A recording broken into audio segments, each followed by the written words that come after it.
Aujourd'hui, je vous offre un morceau de mon univers intime. Et je pressens que c'est une partie même de mon humanité qui a fleuri grâce aux mots qui m'ont été offerts dans les livres. Je suis profondément convaincue que les livres soignent et transforment. Ils sont d'un soutien thérapeutique dont je ne peux me passer. Je peux même affirmer aujourd'hui que les livres m'ont sauvée.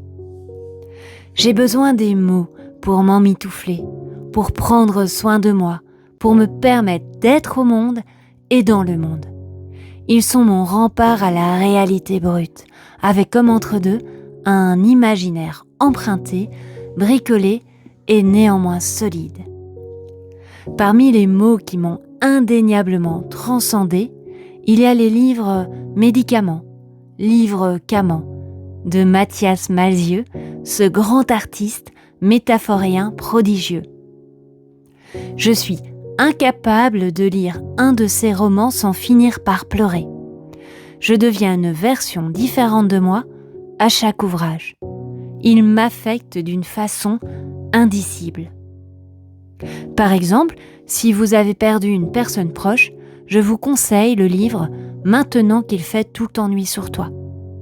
Il nous y parle de la perte de sa maman et du deuil, avec ces mots qui soignent, qui consolent. Et puis, il y a aussi Journal d'un vampire en pyjama, où il y raconte sa traversée de la maladie. Vous l'aurez compris, Malzieu est l'un de mes artistes préférés. Il me touche, il me nourrit, il me soigne. C'est un magicien, métaphorien, bricoleur de mots et soigneur de l'âme. Je vous souhaite qu'il vous fasse le même effet enivrant qu'à moi. Je termine en empruntant ces mots. J'aime les livres qu'on peut mettre dans les poches, trimballer, aimer, prêter, corner, donner, racheter pour relire ses passages préférés. C'est un acte important pour moi d'échanger un livre qu'on aime.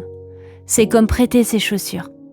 Alors, je ne te prête pas mes chaussures, parce que j'ai un mal fou à en trouver à ma taille. Et puis, à part dormir dedans, je ne vois pas ce que tu pourrais en faire. Mais voici quelques livres